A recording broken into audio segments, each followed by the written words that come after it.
The New York Knicks are back. The New York Knicks are back, baby. They beat the Orlando Magic without Mitchell Robinson, without Julius Randle, without OG Anunoby, 98-74. But probably the best news about today's game is Jalen Brunson, he is back. He is healthy, and he is still that bad man.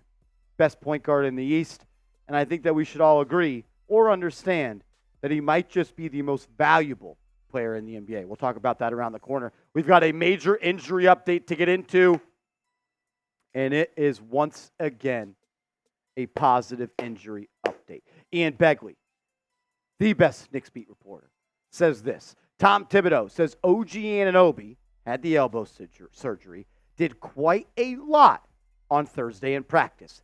He didn't want to speculate on if Anunoby would be back within the next 2 games. The last hurdle is for Anunoby to be cleared by medical staff. I think it's also important to say that OG Anunoby on Wednesday at practice participated in 5-on-5. He has been cleared for full contact. He is now day-to-day, and rumors are coming out that he may play this Sunday against the Philadelphia 76ers, and the only hurdle he has left to clear is being cleared by the medical staff. What does that tell me? We aren't going to be watching many more New York Knicks games without the best perimeter defender in the league on the floor, wearing the orange and blue for the New York Knicks. OG Anunoby is going to be back very, very soon.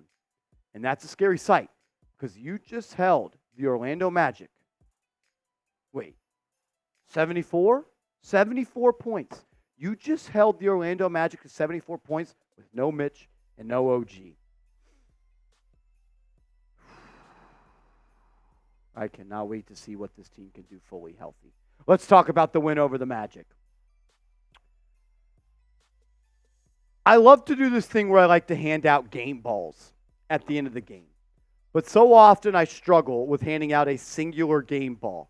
Because if I had 2, one of them would go to Precious Achiuwa. I want to talk about Precious Achiuwa for a little bit here. Paolo Banchero in the first quarter had 12 points and was 5 of 7. He finished the game with 23 points and was 9 of 10. And about 3 or 4 of those buckets came in garbage time. Paolo Banchero, I'm not sure has ever played a player in the NBA as physical as Precious Achiuwa. He attacked him on the offensive end, and he also met him with force on the defensive end. 15 points, 14 rebounds, 4 assists, 4 blocks, 5. Not 1, not 2, not 3, not 4, but 5 blocks. Career high. And he also had 2 steals. Precious Achiuwa outplayed Paolo Banchero tonight. I think we have to start asking ourselves, did the New York Knicks get the 3rd best player in the OG Anunoby trade? I know there's a lot of people that love RJ Barrett. And you know what? I'm never going to say you're not allowed to love him. But I think we got to start loving this guy a little bit more. Because what it means to be a New York Knick, grit, grind, hustle, effort, just some bulldog mentality. Precious Achiuwa is just that. I'm happy that guy's on my basketball team. And Tom Thibodeau is going to have an awful tough decision to do with Precious Achiuwa's minutes once Julius Randle and Mitchell Robinson return. If I had a second game ball to give to, it would be Josh Hart. I have been very critical of Josh Hart this year. But I'm also Josh Hart's biggest fan. Bought his jersey last year, wore it on the show multiple times. You guys have seen it. And it's because I believe Josh Hart is, like, this may sound like a stretch, he is one of the better players in this league. He is one of the better role players and glue guys and just overall, like, needle movers in this league. Is he the greatest scorer? No. Is he the greatest defender? No. But just like Precious, grit, grind, effort, hustle, the New York way. Josh Hart scored the first 5 points of the game, brought it on defense, and made an impact all game long. And this right here, 3 of 5 from downtown. The hitch in his jumper is gone. The confidence is at an all-time high. When he is locked in, when he is playing the game the way that he played last year, when me, you, and every single Knicks fan fell in love with him, he makes this Knicks team really hard to beat. I'll add this in on Josh Hart's three-point shooting. Dating back to the Warriors game, 3 of 9, Cavs game, 3 of 6, Hawks game, 3 of 7, tonight 3 of 5. Josh Hart, since the All-Star break, has been one of the better players in the NBA. Shout out to Josh freaking Hart. Drop some threes in the comment for our boy. We'll talk about Brunson. We'll talk about the rest of this game in a second. But first, I got to give a huge shout out to today's sponsor, Prize Picks, the #1 daily fantasy sports app in North America. It's prizepicks.com/CLNS, promo code CLNS, and Prize Picks will match your first deposit up to $100. Pick more, pick less, play Prize Picks. All you do is create a lineup of 2 to 6 players, and you simply choose more or less on the projected stat line that Prize Picks offers. I know the NFL season is over with, but I'm going to be honest with you, now's the time to play Prize Picks because the NBA action is heating up and March Madness is around the corner. And in my opinion, March and April and May are the best times of the year to watch sports. And you can win money doing it. PrizePicks.com/CLNS, promo code CLNS. I've said this on a prior live show, and tonight it made me just feel exactly what I said. When Jalen Brunson went out against, what team was that he hurt his knee? The Cavs game. I said it felt like Patrick Mahomes got hurt. Because that's how important he is to this team. I feel like Patrick Mahomes got hurt. And you know what it felt like today? Patrick Mahomes returned to the lineup. And you were, even though you're not at full strength, you got 15 back there. You got 11 back there controlling the pace. He didn't look hurt. He didn't look anything out of rhythm. And he came out and he set the tone. There's not many guys in this league that could score 26 points on 19 shots. And then on top of that, shoot 4-7 from 3. He may not win the MVP. He probably won't even be in the top 10. But when you talk about what the award means, the most valuable player, I'm not sure anybody in the NBA is more valuable to their team than Jalen Brunson. This dude is special. I said it from the moment he was signed. I said it that whole summer long. The guy is special. And he was born to be a New York Knick. And I freaking love that man. Isaiah Hartenstein.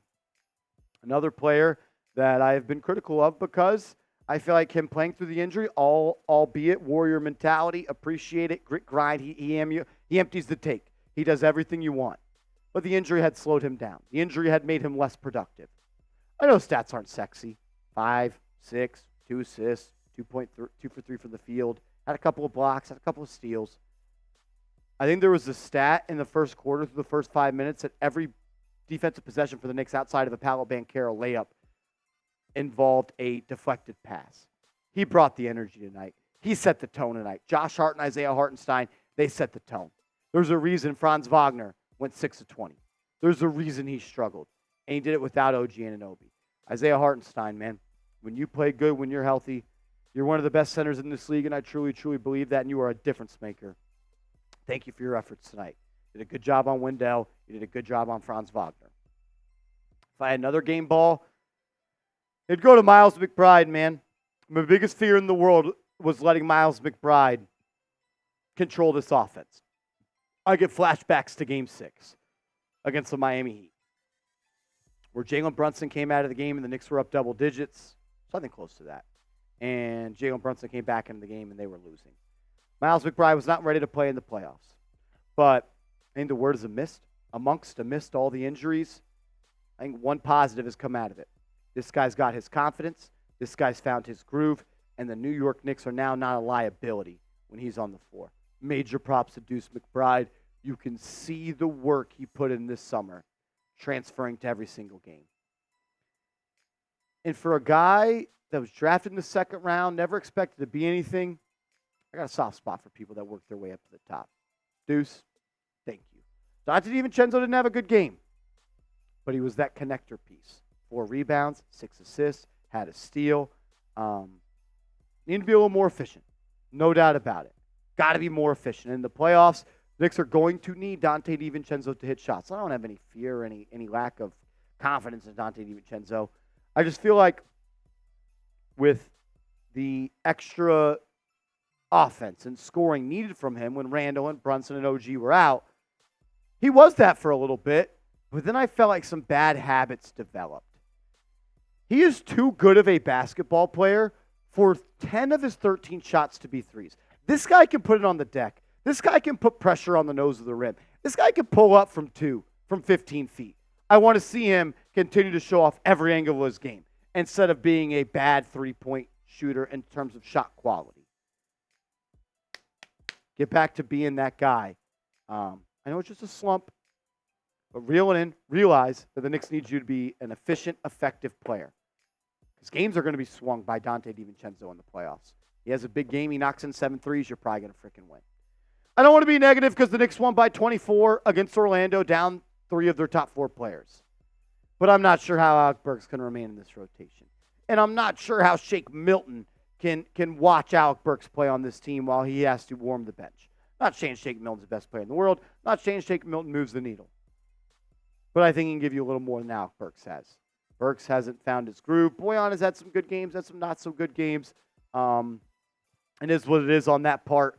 But the Knicks need, I don't know if you just call it on the Alec Burks experiment, but I'd like to see Shake Milton get some tick because I think he can give you at least what Alec Burks has given you.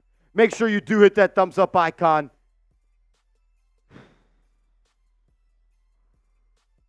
I forgot what it felt like to root for a team that could win the East. And I don't mean to flip-flop, but I feel that same way about this team. I still do. It was a rough February. One of the worst teams in the league. Injuries because of it. You were asked to go to a gunfight with no weapon. But you got number 8 on the way. 30's on the way. 23 is coming behind them. And as long as you got 11 on the floor, you can compete. Appreciate you guys. If you haven't yet, hit that thumbs up icon and subscribe. And let's go Knicks.